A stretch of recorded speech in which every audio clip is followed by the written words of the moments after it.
Everyone, it's Aislinn here. Welcome back to my channel if you are returning, and welcome if you are new. This is going to be a 24-hour readathon vlog.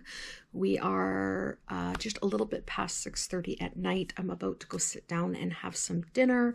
So I figure this will probably start about 7 p.m. Give me time to have something to eat and then clean up.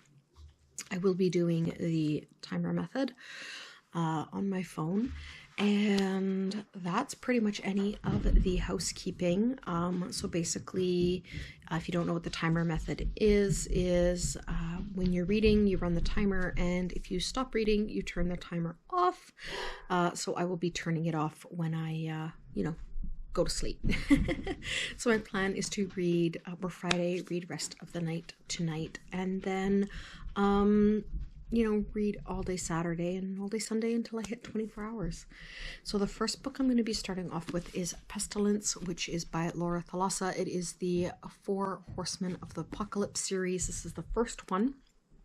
And this is a dark romance, but it is a bit of an urban fantasy as well as, it's set in our world, but there is that supernatural, magical element of the fact that the apocalypse is happening, and the Four Horsemen, which are the myths of the apocalypse, are wreaking havoc.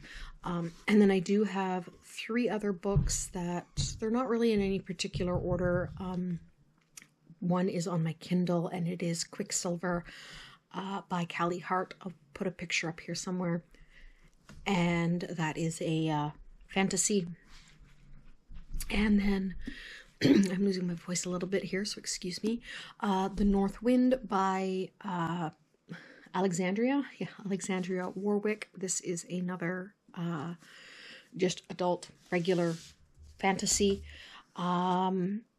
It does have some romance. I believe it's got like some enemies to lovers in there, and I do believe it's inspired by like Beauty and the Beast and Hades and Persephone myths, fairy tales. So that should be an interesting read.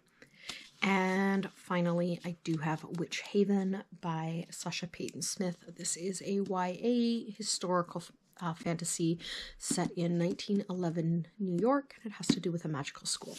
So that is what is on the block. I am going to end this clip. I'm going to go get something to eat, and then I'm going to get into reading Pestilence, and I will be back probably when I'm halfway through the book. That's usually when I like to do filmings, is like at the beginning, kind of halfway through, and then at the end, or if I DNF it, of course. But I don't think that's going to happen with any of these books. And that's it for now. All right, see you in the next clip. All right, we are at 1 p.m. on Saturday. I have 21 hours and 18 minutes left on the clock. My reading this morning did not really go as planned. Ended up taking my dad out to run some errands, and then I sat on the phone and talked with my mom for a bit. So like by a bit I mean like an hour. But we don't get to talk very often with our work schedules, so it was kind of nice to be able to talk to her. But here nor there, I am on page 223 of Pestilence. I have about that much left to go. So far, I am very enjoying it. It's got no smut, at least not yet. There has been some like slow burn attraction starting to happen. Basically, it is set in BC, Canada, my province, which is like really making me giddy. And our main character, Sarah, she is a firefighter. And of course, the apocalypse has happened. And if you hear a voice, I'm sorry, it's my dad. He's talking on the phone. He likes to yell because he's hard of hearing. But anyway, where was I? Oh yeah, so the apocalypse has happened. The emergency systems have failed, hospitals have failed, electricity's failed.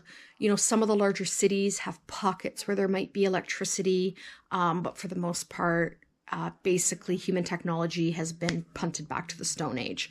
And her group that she's a part of has this plan that they are going to try and kill Pestilence before he can get into more populated areas and kind of end his reign of of, you know, disease and murder that's following him. And that's all like within the first chapter, and it's even explained on the back, so that's not a spoiler.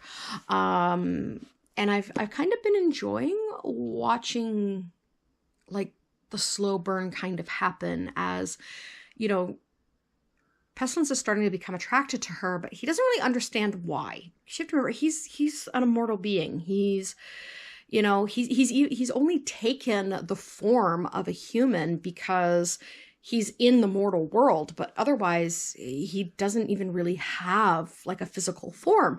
So he doesn't have the emotions that go with that. He doesn't understand any of that, of like basically anything.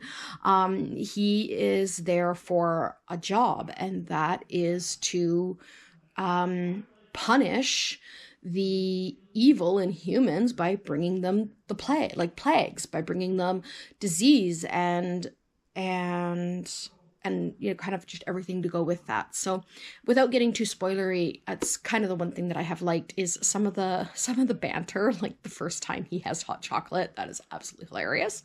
You know, so there's some kind of cute moments, but at the same time, they don't soften his edges any, which I like. He is learning and growing a little bit as a character, kind of from like the mindless instinct that he started out as, but he's not at his heart, if you want to say, really changing just because like this woman's come into his life. It's not a fix-it book. I'm not really sure why it was labeled as a dark romance, because maybe just because of the themes of like death and stuff.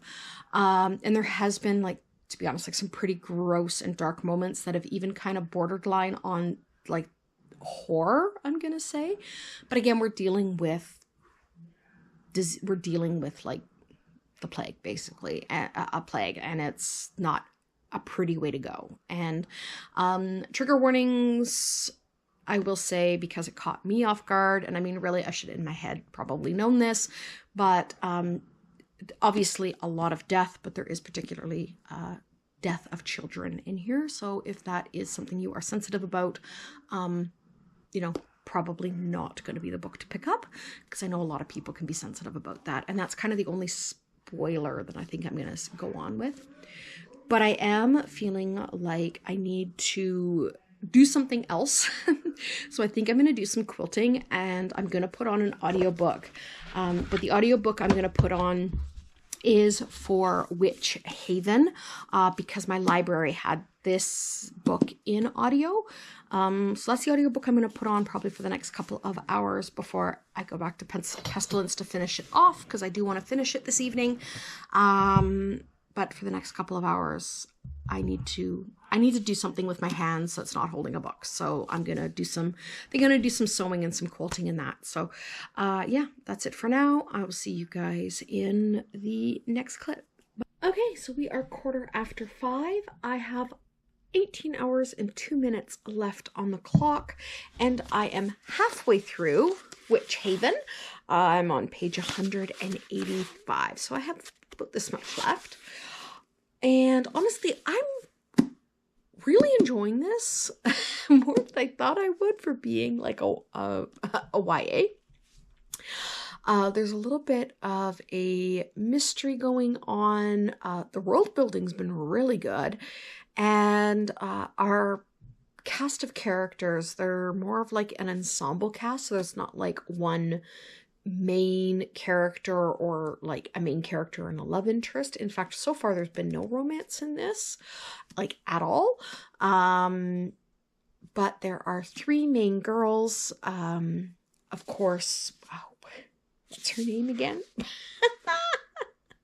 Frances. Frances is the one whose point of view we're following, but she has 2 friends, Maxine and Lena, that are major characters as well. So even though we're seeing it from her point of view, it's not like there are other main characters involved. And then now we have been introduced to reintroduced, I should say, because he showed up a little earlier in the story in a flashback. His name is Finn, and he is our like fourth, I believe, main character, or at least he's shaping up to be that way. But there so far has only been, I don't know if it'll change perspective in the last half of the book, but so far it's only been told through Francis's point of view. But like I said, there are actually 4 main characters. So yeah, and now I am going to go make myself some dinner, and then probably a cup of tea, and I don't know if I want to go back to Pestilence yet, because as much as I'm enjoying Pestilence, I'm actually enjoying this one, I think, a little bit more. So I think I might stick with this one. I'll think about that while I cook dinner. I am going to go. That'll be it for this clip, and I will be back later with whichever one of these 2 I have sat down to finish. I'll see you guys in the next clip. Bye. Okay, we are 9:30 at night. I have 16 hours left on the clock. I have finished Pestilence by Laura Thalassa. The second half of the book, I did feel slowed down and kind of got bogged down, especially with the intimate scenes. Like I mentioned earlier in the video, there wasn't a whole lot in the first half, but in like that last quarter, there was like 3 or 4 of them. So I did feel like that bogged it down a bit, but at the end, or in the end, I should say, I did enjoy it. And I'm definitely going to go on and be reading the next one, which is War, I believe. Yes, I had to look at my bookshelf because I have them in order over there, is War, but not for this readathon. But yeah, not without getting spoilery, not really too much more than what I have already said on it. Other than that, yeah, like I said, I did feel like the sex kind of bogged down the kind of last quarter, a little bit more than a quarter of the book. But it ended really well. And it touched on a lot of themes, about humanity and God and our faith, and or in like supernatural and stuff, and without like getting like preachy or pushing, any specific belief system. But it did have some really good things to say, and yeah, that's really all I can say there. I felt like that while it was a slow burn, the romance was very natural. Like it happened very naturally. It wasn't like a MacGuffin that it was like, where, you sat there like, what? Where is this coming from? Like it happened very naturally. That being said, now I am going to move back over to Witch Haven. I don't know how much more reading I'm going to get in tonight, just because we are already late. I am tired, and I was struggling to stay awake to finish Pestilence. But I am going to go over to Witch Haven here and hopefully have this one finished by the end of the weekend. So yeah, that's pretty much it for this update. I am going to go back upstairs where it is warmer because this basement is very cold. And I think I'm going to curl up in bed with my dogs and read until I fall asleep. And I will see you guys in the next clip. Bye. Hello everyone, it's Iceland here. So we are like 10:28 on a Sunday morning. Now my timer says I have 14 hours left, but I don't actually know if that's correct because I don't know how long I read last night. But when I went to go turn the timer off because I was feeling sleepy, I realized I had never actually turned it back on. So, I turned it on this morning when I was reading because I wanted to finish Witch Haven before filming, which I did. But I don't actually know if that time is correct. I know it's not, but I don't know by how much because, like I said, I'm not sure how much I actually read last night before I got so sleepy. I didn't look at the clock, the actual time. And then we had a time change in there and it just, so whatever. I'll still run the timer today, but if it's not going to be accurate, and that's fine. But anyway, I finished Witch Haven. Overall, it was pretty good. There's a few like little tropes in here that I'm like, whatever. It's a YA. There's like a main love interest, but you don't like really get to know him until like the last like 10 pages of the book. So definitely this is set up to be like a series, which I know it is. This is book 1. And this really does feel like a setup novel. So obviously the future novels are going to have more plot, or at least I hope they would. But I don't know if I liked it enough to continue.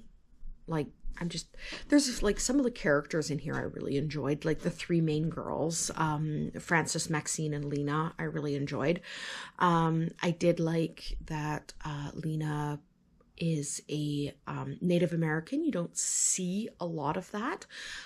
So it's interesting how this 1911 perspective is from her point of view, especially, you know, like when they go to like this, they at one point, a little bit of a spoiler, but they go to like a suffragette meeting, you know, and Lena makes, you know, some comments about, you know, equality for women, but, you know, not for women that look like her, sort of thing. So that was nice to see represented in a novel, because I don't believe a lot of novels have like the Native American or the indigenous perspective that they should have, especially if they're set in, you know, North America.